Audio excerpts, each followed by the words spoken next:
Hola, somos Elías Buitrago y Sonia Ardila y les vamos a presentar nuestro trabajo de la materia Redes Neuronales Artificiales de la Maestría en Analítica de Datos de la Universidad Central. Según la Organización Mundial de la Salud, en el mundo las enfermedades cardiovasculares son la principal causa de muerte. Colombia no es la excepción. Esta es la principal causa de mortalidad en los hombres con el 16.5% de las muertes y en mujeres representa el 16.7%.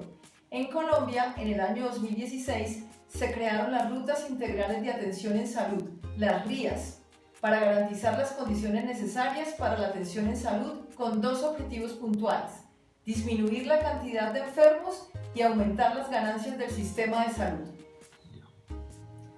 Se establecieron 16 rutas por grupo de riesgo y, por supuesto, una de ellas es el riesgo de enfermedad cardiovascular.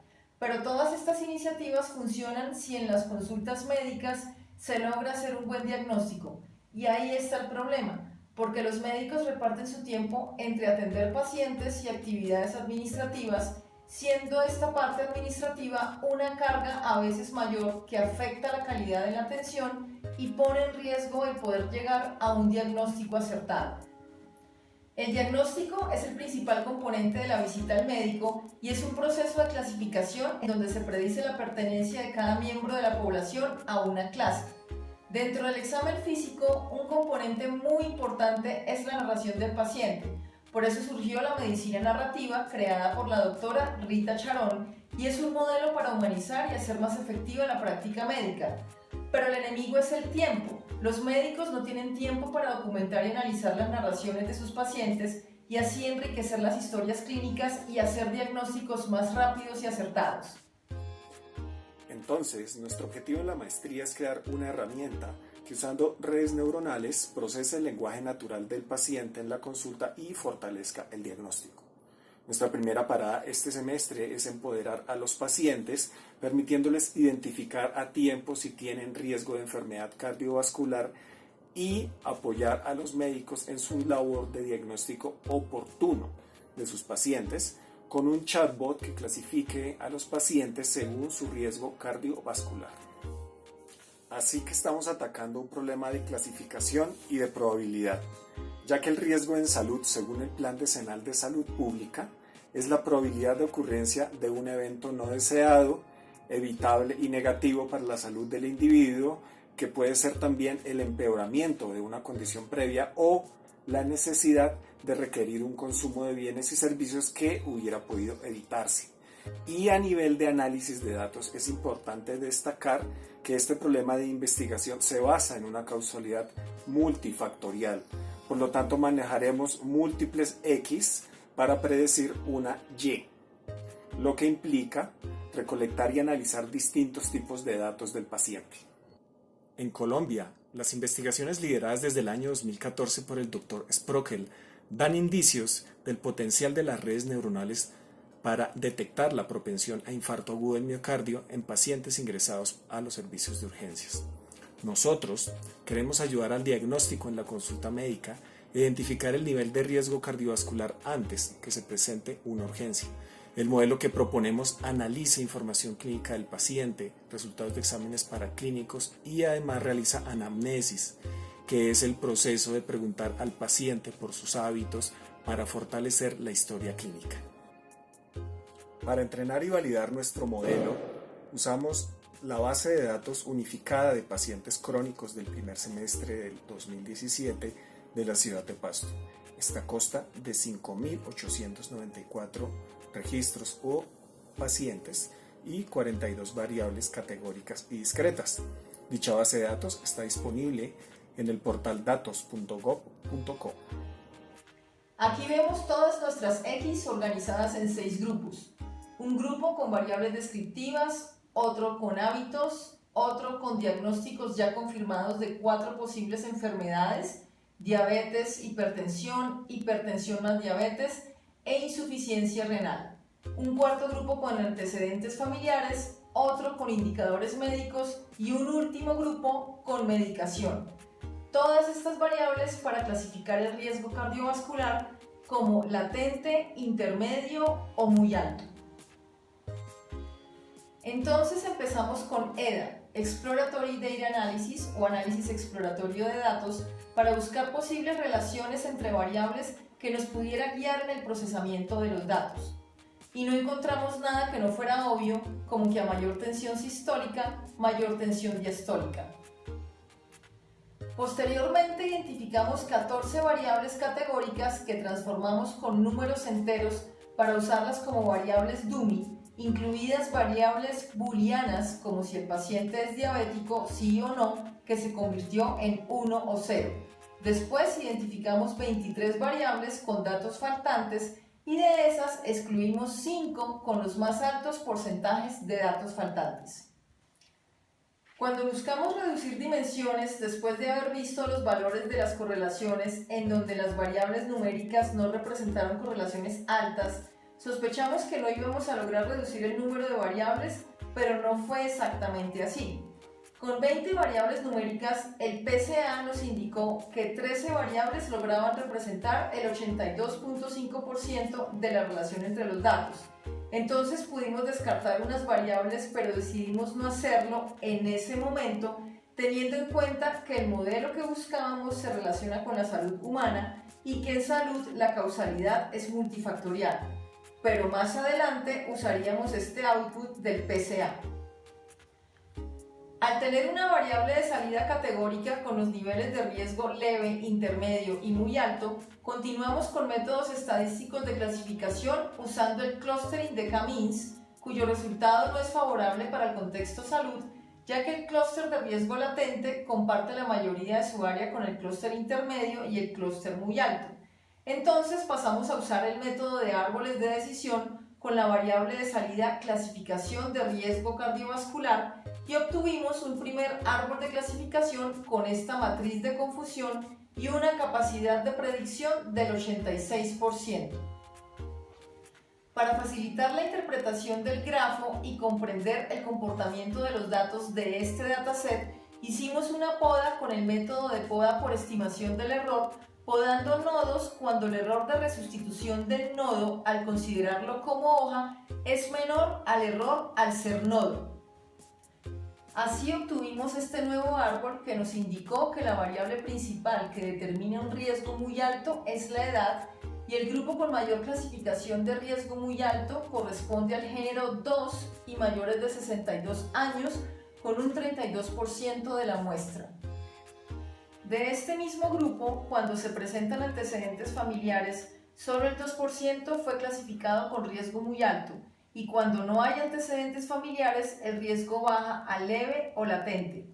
El árbol nos dice que la tensión sistólica mayor a 136 también representa un riesgo alto, al igual que los triglicéridos superiores a 154, el colesterol HDL por encima o igual a 691 y una clasificación de diabetes o un último estado de glicemia superior o igual a 2.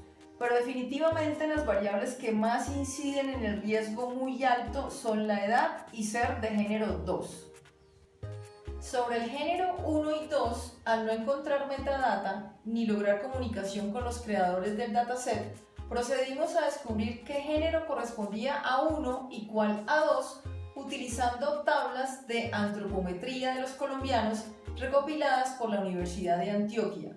De esta forma calculamos el promedio de la talla, el peso y el índice de masa muscular para hombres y mujeres según su edad y con una prueba de diferencia de medias se definió el comportamiento de ambas muestras y logramos concluir que 1 corresponde a femenino y 2 a masculino, así que el riesgo más alto lo tienen los hombres.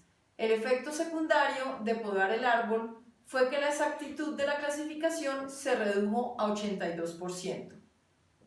Entonces, conociendo la clasificación de los pacientes crónicos de Pasto del año 2017, procedimos a diseñar la estructura y arquitectura del modelo clasificador con redes neuronales. Aquí vemos la arquitectura implementada con 5 capas ocultas, 16 neuronas en las 4 primeras y 8 neuronas en la quinta, todas usando la función de transferencia tangente hiperbólica TANH.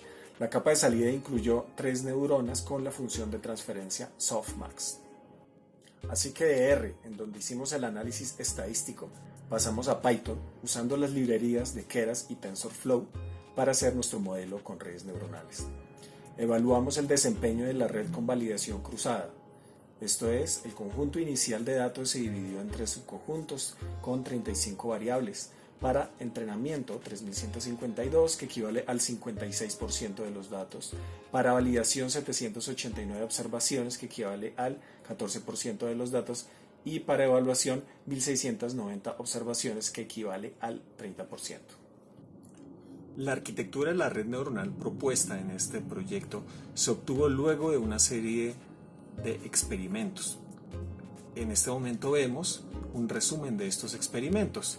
En la gráfica de la mitad vemos la pérdida en la validación de distintos tipos de arquitecturas de redes neuronales que fuimos evaluando en términos de su exactitud.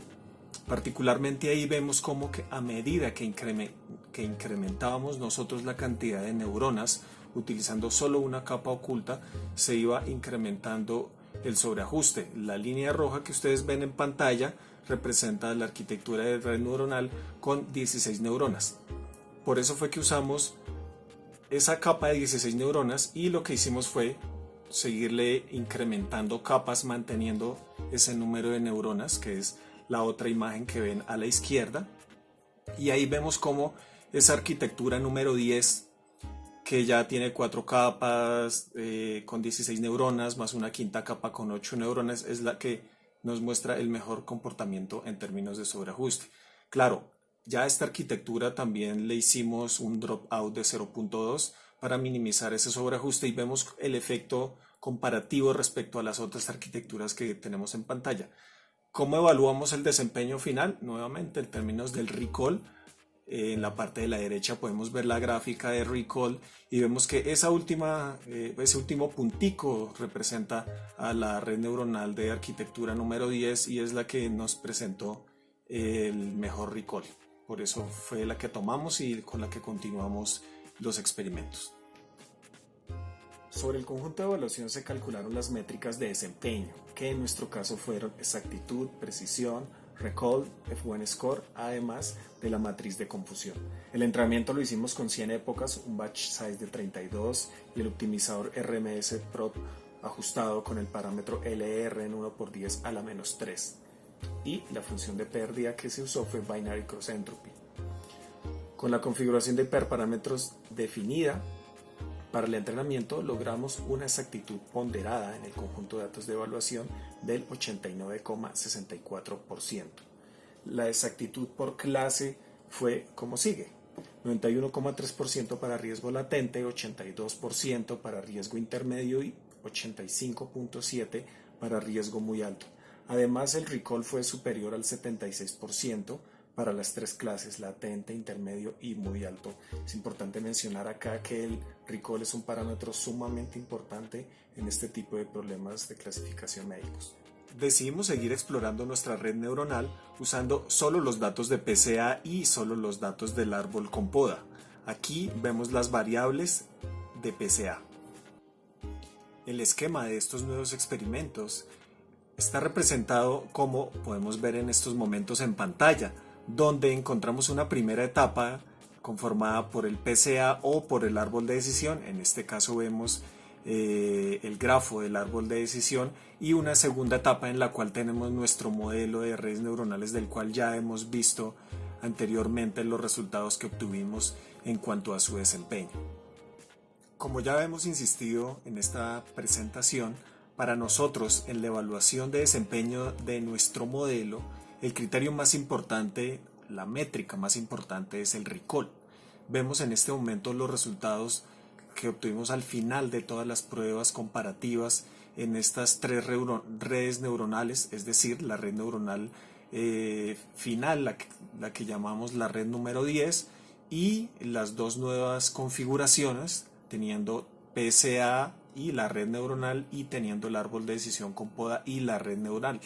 Vemos cómo tanto PCA como los árboles de decisión no le aportan significativamente a mejorar el recall, y seguimos manteniendo el mejor recall sin PCA y sin árboles de decisión como fase previa.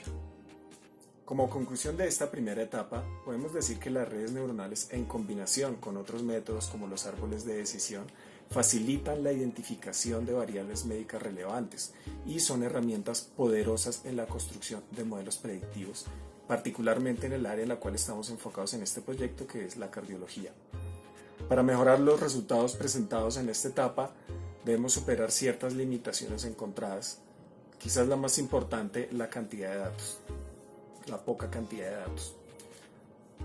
Para esto es necesario solicitar a las entidades gubernamentales bases de datos más grandes con metadata y validación clínica, es fundamental.